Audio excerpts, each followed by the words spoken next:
Hill people. It's a lovely day, and I just a lovely day in Buffalo. It is. It ain't. Wow, that's a little scary. All right, Just gotta fix something here. We wanted to be on time, so oh no, it was perfect. Oh, there we go. I think you got shorter. Maybe you got taller. How's that?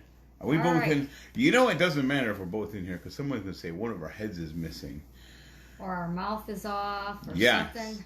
Oh, hello, Jody. Yes. Wait, we got to do one thing. Okay, we are on Wi-Fi, so if people say our mouths are off, I don't think it's our fault. Hi, Charlene. We're here. Yes. Hi, Juanita. We are here. We heard there's a Hi, game. Hi, Lauren. Congratulations. We heard there's. Yes, Lauren ran a 5K today. Yes, awesome. Yeah. Hi, John. So someone just told me there's a football game on. Oh yeah. I didn't even know it was. It's funny. We used to be glued to the TV for football. Hi, Aaron. That's back when the Bills actually played back in the 90s, where we had a team to root for. But that's okay. I still have a little snow in my hair from it's snow. It's racing out to the store to get back in yes. time. And a lot of people are going to tell us that the Super Bowl is on because we didn't know. I know. But it's okay. So let's introduce ourselves. Yes, let's introduce her. This is actually the halftime show for the. No, I'm just kidding. It's actually a Saturday Night Live. I'm just kidding about that too. I'm Tim Kaufman. I'm Heather Kaufman. And we run a page called Fat Man Rants. And together we have lost 290 pounds. But more importantly, we've regained our health. We live a healthy, happy, and active life on a whole food, plant-based lifestyle. And the key word there is whole food. Yes. Because that's really what does it, is the whole food part. Mm-hmm. And so we know what we did is out there for anyone. And if we can do it... You can too. Yes, you can. We're pretty good at that. Yeah. We've said that a lot lately. Hi, Donna. Practice. And yeah. And Jen. And sometimes I catch myself when I'm doing a talk, I start doing that little clip and I'm just like, whoa, this is not the place. Which, we could start with that. We could start with, if you're local, and I didn't realize there's actually a lot of local people that watch, which is kind of creepy. But if you're local, we don't really know yet, but I will definitely be there. We don't know if Heather's going to be there. But if you're in the Buffalo area, I am going to be speaking at the Audubon Library in Amherst Tuesday night at 7 o'clock. And if you go on Google and find the event, you can wave to people, but also what you can do is call the librarian and reserve your seat.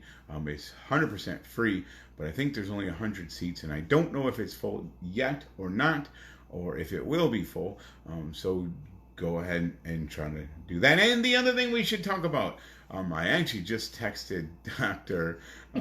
David Lowell in Camarillo, California, and he said tickets are flying off the shelves for that event. I'm super excited. I shouldn't tell you this, but it's possibly going to be the biggest venue that we've ever been at. Oh boy. Maybe not. How big was plans? Oh yeah, I think it's going to be the biggest. Oh boy. I think it's going to be the biggest venue I've ever spoken at, I think. So that's going to be a whole lot. Yeah, that's going to be a whole lot of fun. Won't be nervous. I feel like if you're talking to 30 people, you might as well talk to 1,000 people anyways. But in any event, we would love to see you there if you're in the California area. It's going to be a great event. I love to say hello, but also there's a bunch of really cool doctors there. Dr. Greger is the keynote. So we love to see you there if you're in the area. Sounds good. Yes. So we should get crack-a-lackin' and start cooking. So I don't know. You know, I think we've done lazy lasagna before. Can't remember. I can't remember. I have a great memory. It's super short though. I don't know if we did lazy lasagna. I don't know if we did, but I think you're thinking of cooking that. We've been cooking it, lots of it. And then also, I think we've done like a tofu crumble. Maybe that's what I'm thinking. But anyways, I want to show you, even if we've done this before, I think it's a really great dish. And if you know us, you don't cook, and I don't like recipes. I like to keep things super simple. I think there's a lot of great people doing a lot of great things with recipes, but I don't have time, and I just like to eat. So here's what we're gonna do. We started this dish that I called lazy lasagna because lasagna was a big time staple back in the day for us. That was my one dish I made. Heather could make cereal and lasagna, so we had that once a week. And so, and I've made lasagnas before out of cookbooks where you layer zucchini or eggplant and all this stuff, and it's great. And it only takes about 18 hours to prep it. And and then it usually gets too mushy because the zucchini sweats. Yeah, but it's delicious. I just don't have 3 hours to spend making lasagna. So I've reduced it to all the things that I love, and we call this lazy lasagna. Yeah. And we thought that since we eat really weird, no one else would like it. And as it turns out, we've sold like literally hundreds of pounds of lazy lasagna at the cafe in the past few weeks. So it's something people really enjoy.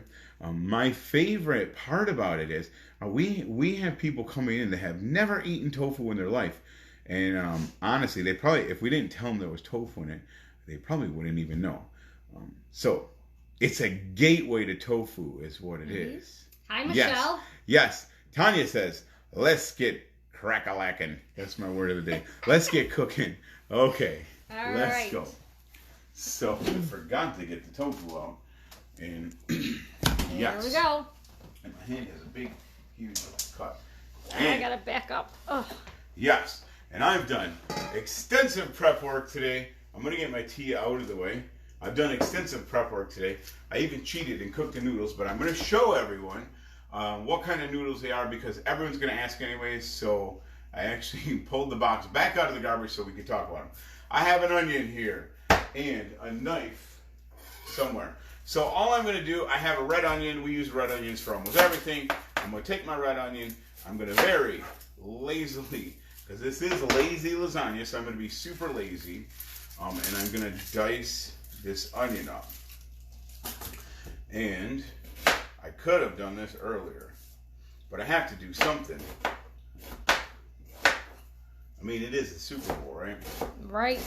All right, so I have my onions here that I diced up. I'm just super fast. I actually like these a little on the coarse side, so I'm not doing them very fine. I like it a little chunky. That's just how we roll. And I have one onion. You can pretend I have a green pepper, which I don't, but what I do have, we had some salad earlier, so I have more red onion, and there's a few sweet peppers in there. So I'm actually going to use all this stuff, except that skin. And this, I'm going to put in my pan right now. I have a hot pan here. Hi, Melissa.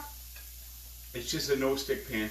Then, what else I'm going to do is I have some mushrooms that I actually just rinsed.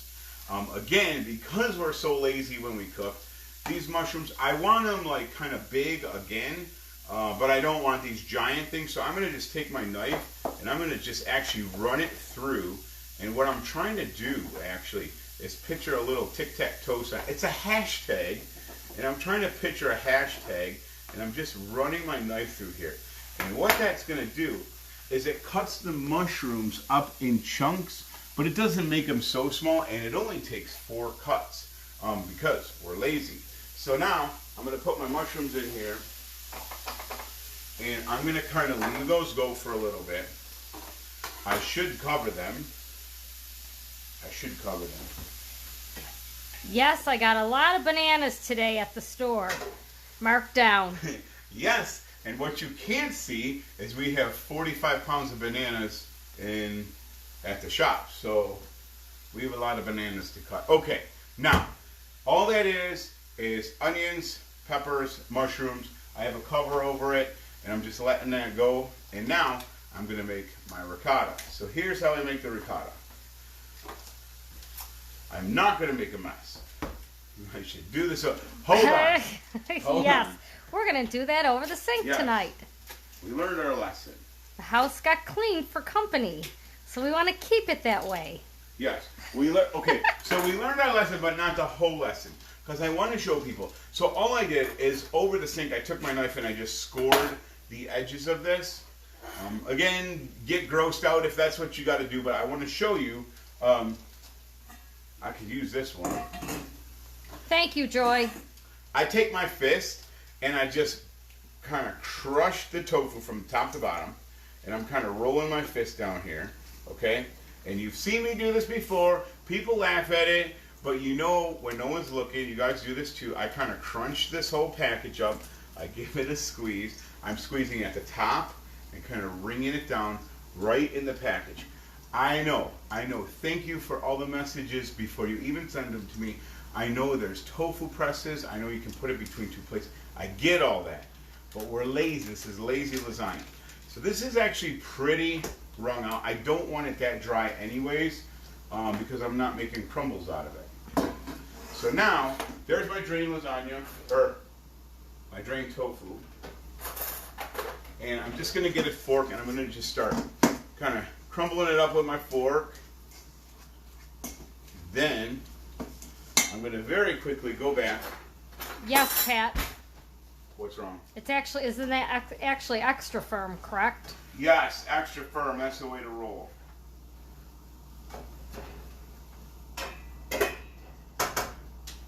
Okay, I should have said that. That's an extra firm organic tofu. That's our tofu of choice. That's how we usually buy it. Okay, so I just have tofu that's kind of drained. It's kind of crumpled. I kind of rough crumpled it. It'll crumple more as we go. Then the next thing I'm going to do is take 1 tablespoon, although we're not measuring it, but I take 1 tablespoon of liquid aminos and put that in there. Next thing I'm going to do, I have some lemon juice. It's looks fancy. It's organic lemon juice. I'm going to do about, let's say, 2 tablespoons of it. That's 2 tablespoons. I counted every one of them. Hi, Dottie, and Tamara. The next thing I'm going to do is do 1 tablespoon of garlic powder. That's a little more than a tablespoon. No. I bet you if you measure that's right on. And then lastly, all right. So this one, you want me to measure? Measure that one. I'll measure this one. Pick something. What do you want to do? 1 cup. Half a cup. All right, just do a half a cup. Half a cup. We're going to put a half a cup of nutritional yeast in this tofu. And guess what? We just made ricotta cheese and no one even knew it. So here's what it looks like. I'm going to start kind of working all this stuff together. It's going to absorb a lot of it. It's going to have kind of a tangy, cheesy taste. And when it mixes with the sauce, it's actually going to taste just like ricotta, because it's all going to get diluted. All right, look at that. We made ricotta. This is a great filling for real. Not even lying. Okay, my ricotta is done. I'm going to go back over here. I'm going to give my vegetables. I really kind of want to soften these up more than I would in a stir fry. So I'm going to just flip these around again. Cover them back up. And let's talk about pasta. It was a long time we went without eating pasta at all. I feel like every time we do this show, I tell people this is a once in a while treat. We don't eat pasta a lot, but it does help people transition quite a bit. For me, this is made from corn and rice. I would prefer just eating corn and rice, or doing what I'm doing over rice would be just fine. But here's what you need to look for when you're buying pasta. This happens to be gluten-free, but it's made with corn and rice. So once I see that, I'm like, okay, and it's also organic, which is a plus. I flip it over and I start looking for ingredients. And there's 2 ingredients in here. It's corn flour and rice flour. That's it. So basically, this is corn and rice, all ground up. I don't know how they do it. They probably add some water to it and push it through a machine, and that gives you your pasta. This pasta, honestly, is probably the best pasta I've ever cooked. It stays together great. I actually cooked it ahead of time. They're cold and they don't get dried out. They're really, really good. If you've ever worked with some of the other quinoa pastas and some of the other things, they tend to melt really fast. If you're not right on them, they tend to melt and you end up with a pile of goop. This, I don't know, this brand is Dakota Growers. Yeah, somebody asked. We've never, zoom in on it. I've never seen this in stores. We get this from our restaurant supplier. We buy it by the case. It's hands down the best pasta I've ever dealt with. I don't know if you can get this online or not, but we buy it by the case. And they have spaghetti. We've bought 3 different types so far. What one's that? I don't know. Rotini. Rotini, yeah. So we had elbows, rotini, and the spaghetti noodles.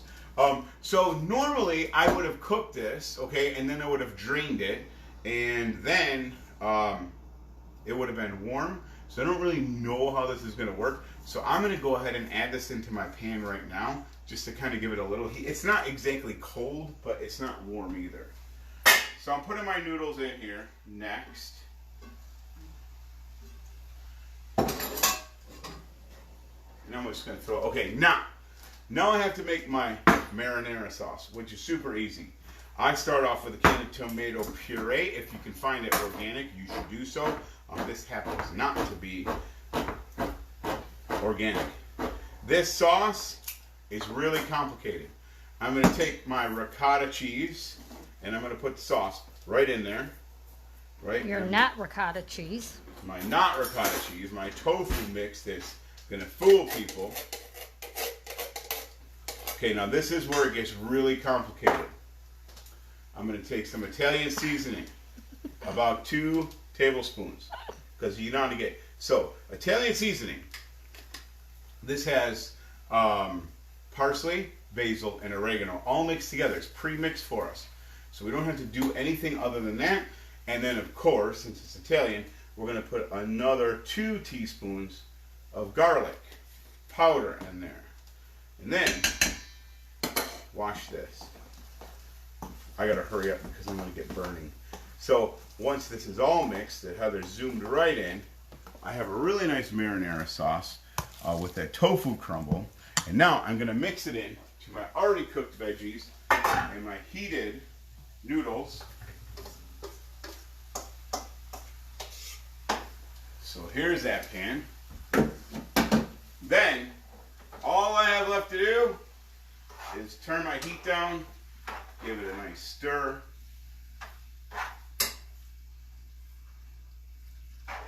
And that's it. So someone says it's from Walmart. Didn't know that. Really? I had no clue. Well, there you go. Maybe you can get it at your Walmart.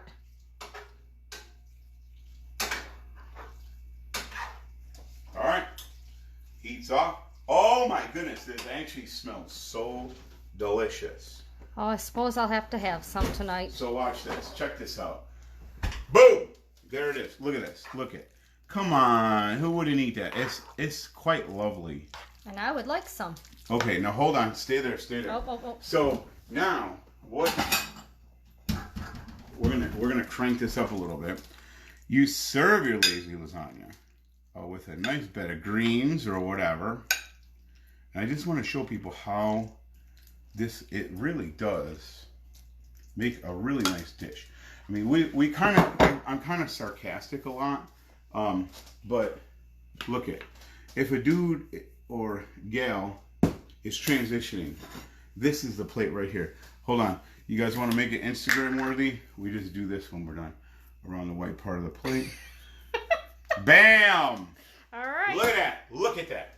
It's beautiful, really. It's lovely. It's lovely. It's lovely, and it's lovely. All right, let's talk. Let's talk about where my tea went. Oh, don't bend those.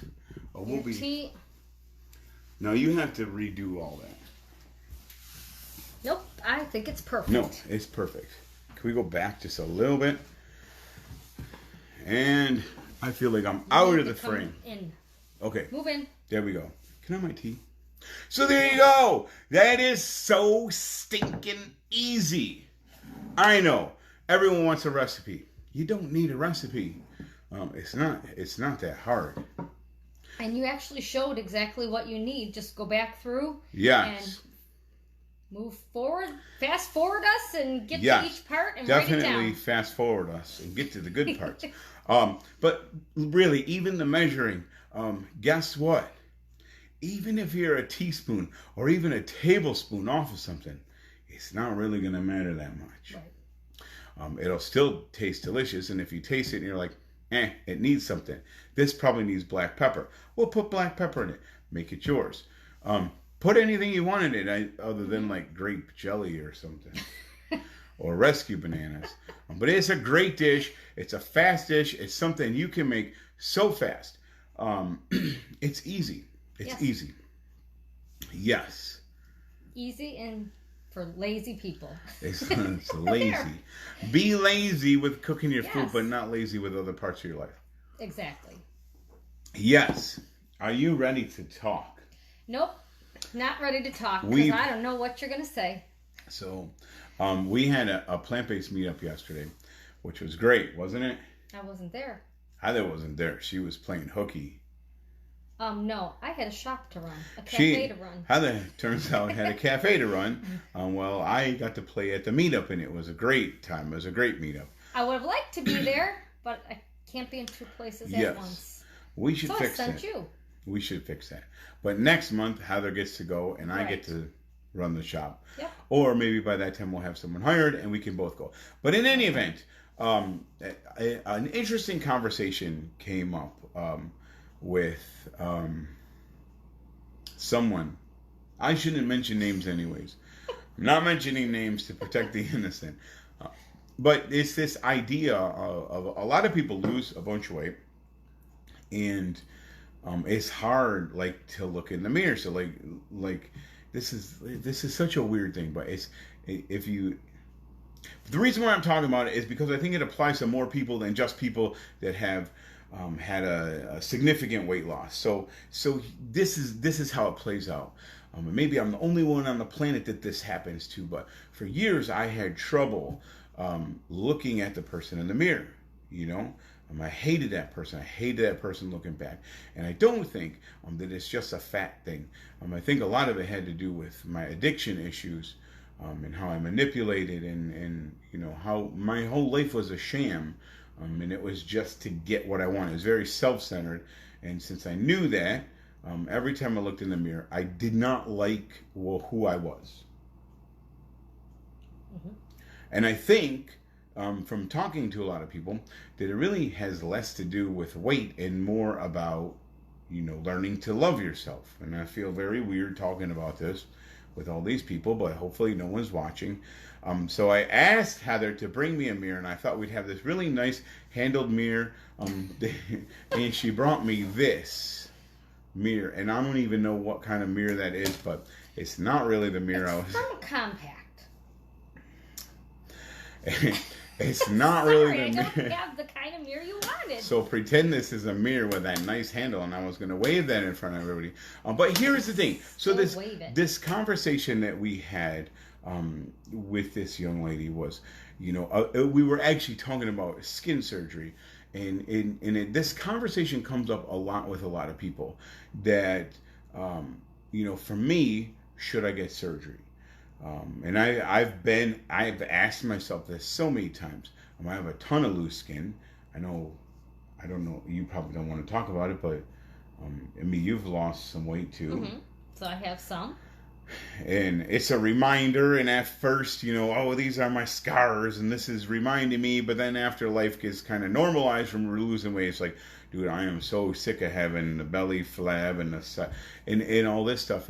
But I finally came to the conclusion a couple years ago that I don't want skin surgery. And if people do have it, that's them. That's a very personal choice. But here's what we were talking about, and this is a very long introduction to say this. For me, I know that if I spent $20,000 to get my belly flap gone, then every time I looked in the mirror, I'd look at my arms, and then if I got that taken care of, I'd look at my legs, and everything I would just keep picking apart myself, right? And so I was on the trail today, and I was thinking a lot, and I said, this kind of translates even to me running, right? Mm-hmm. Because I ran a little bit today, and when I looked at my time, I was proud of myself, and I thought something changed in my mind, because you know, pace is very relative, and the pace that I had today, 3 years ago, it would have been like, what was your problem, right?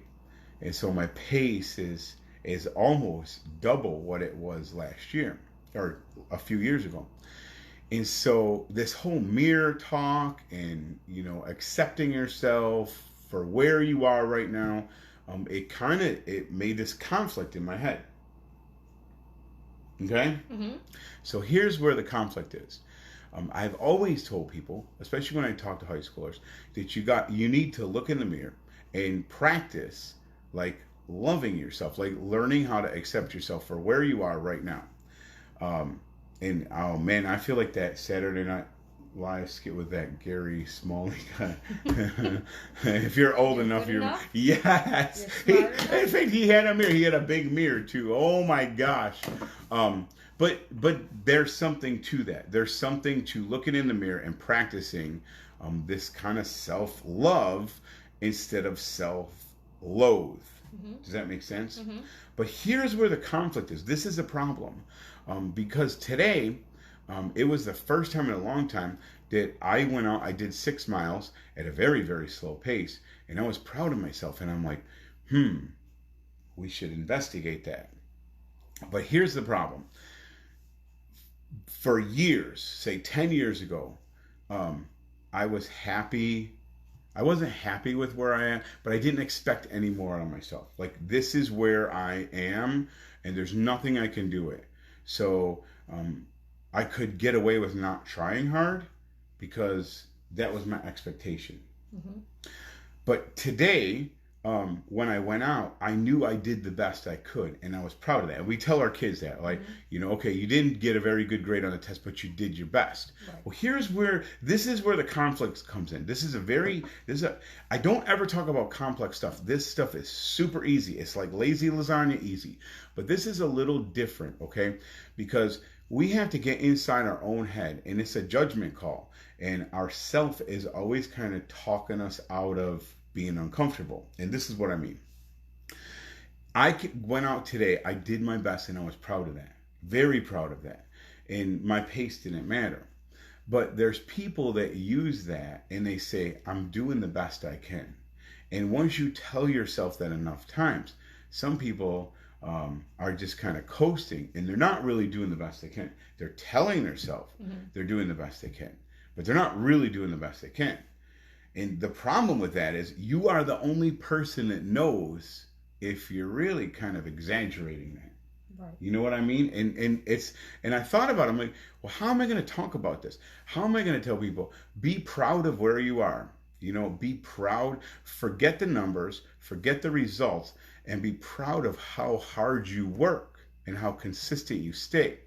But then there's that little glitch that a lot of people, including myself, will say, you know what?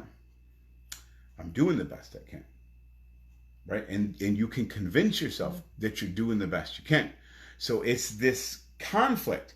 We need to be proud of where we're at. We need to be proud that we're trying our hardest, but we also have to look in this mirror. See how this mirror thing changed? We have to look in that mirror and say, are you being honest that you're giving it your best? So it's this double acting mirror, right? The mirror, we need to look in it, accept ourselves, love ourselves, but we also need to look in that mirror, ready? And judge ourselves. We have to be the judge of, are we really giving it everything? Because I'm going to tell you right now, it was snowy out, it was crappy out, you got up with a sore knee, and the first thing on my mind was, let's cancel our walk, let's cancel our run. And I wanted to do that, but the truth is, I could say, well, I did my best. I had a really good week, biking and running. I wasn't doing my best because I needed to get out there. Mm-hmm. Yeah, but it's this thing, because then if we start telling ourselves, you're not doing good enough, then that whole self-loathing thing comes into play. So I don't really know what the answer is, but I know there's two things that have to happen. You have to be able to look in this mirror and learn to love yourself. But at the same time, you have to judge yourself. Make sure you're giving it everything you have to get yourself better. That'll come right back around. And you want to get yourself better because you love yourself enough to want better. Right. Yes. Complacency. That's the whole thing in a nutshell. When we get complacent because we're happy. So, and you know, the cool part about this is that it's definitely like personal. It's relative for everyone.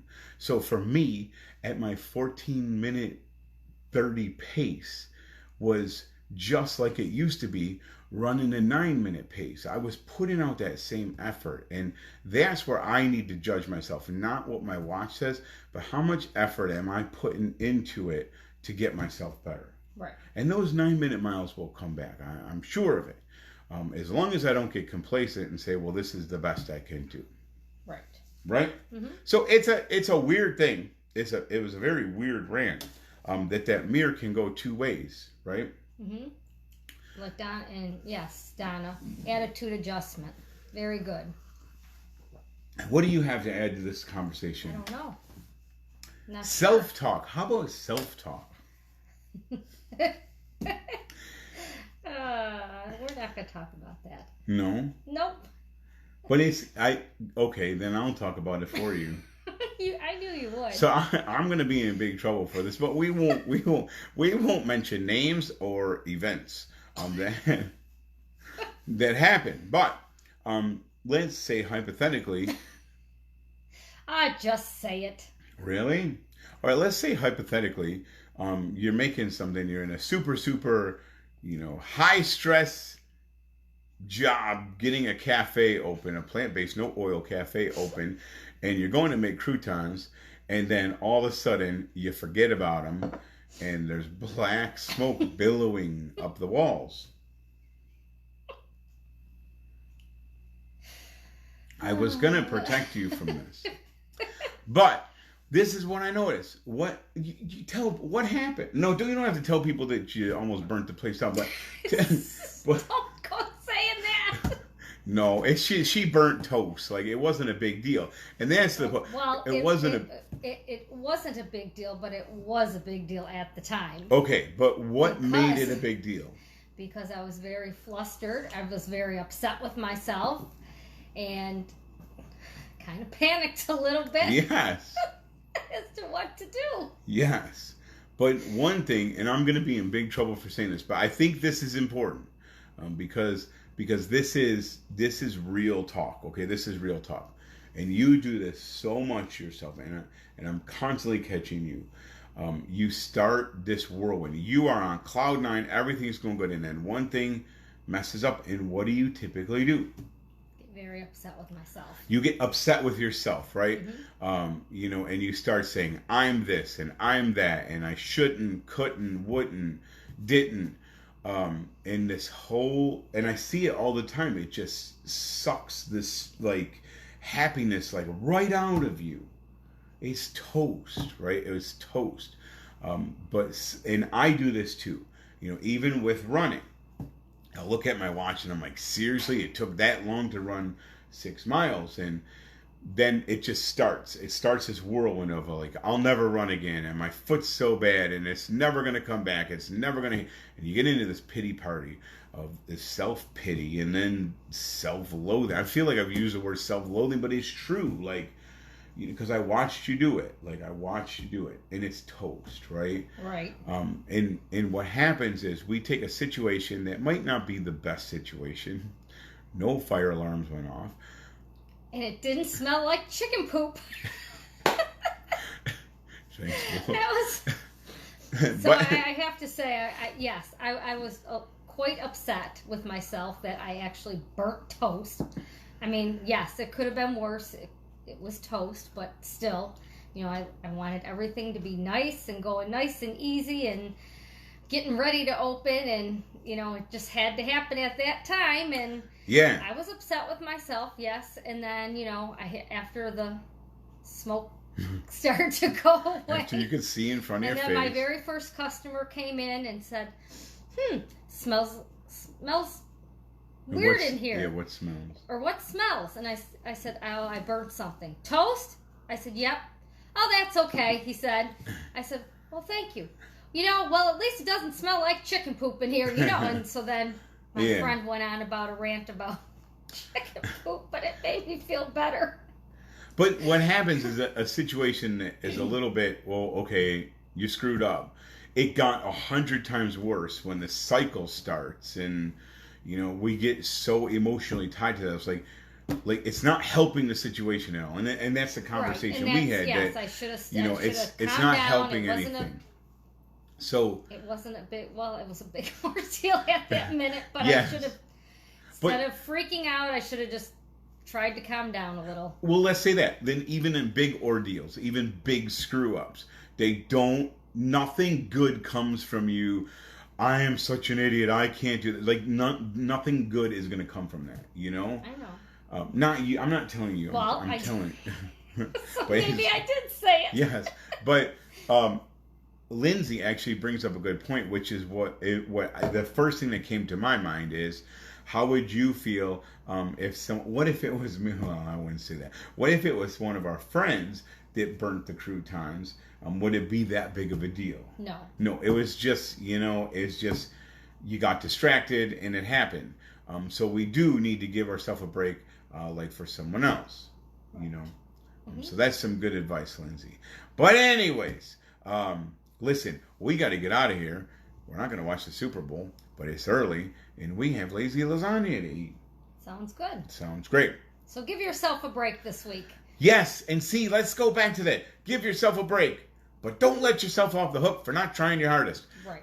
We really need to check ourselves, and the mirror is a great tool to learn how to love yourself. And then to me, that was one of the biggest, the hardest challenges. I still deal with this every day of my life. Looking in the mirror and saying you're doing all right. But at the same time, we can't use that for an excuse to not want better. We can always, fine tune. We can always be better. So try to find that line. That you're loving yourself at the same time. You're wanting more for yourself. And don't we do this for our kids? Like, right. Don't we? A kid doesn't want to do homework. You don't say, well, you know what? I love you enough that you don't have to do it. Like, no, you're going to do the work. You're going to push yourself. You're going to try your hardest because I love you. And I think that's how we have to treat ourselves. Mm-hmm. Yes. Sounds yes. Good. And Juanita says, give yourself a pat on the back. So I will say, give yourself a pat on the back. But when you need it, give yourself a smack on the butt. Oh, that should be a bumper sticker. Okay, we got to go before I do any more corny jokes. Right. Yes. So, we forgot to tell people to tell us where you're from. And look if you guys think this is funny, humorous, useful, or not useful, you just want to make fun of us, give it a share because we don't have time to share stuff anymore. And we will see you guys next week for a wonderful show where Heather is going to cook something all by herself because I've done the last 4 myself. It won't be toast. No, it will not be. It was actually croutons, and I promise you, I will not let her near the toaster. All right. So we will see you next week. Have a great week. Make it a great week. Make that decision to make it a great week. And look in the mirror tomorrow and love yourself. But tell yourself that you're going to push yourself and it's going to be okay. So, eat plants. Move your body. All you got to do is a little more than you did yesterday. And I'm going to forgive myself because I totally forgot what to say. I'll see you guys next week. Bye-bye.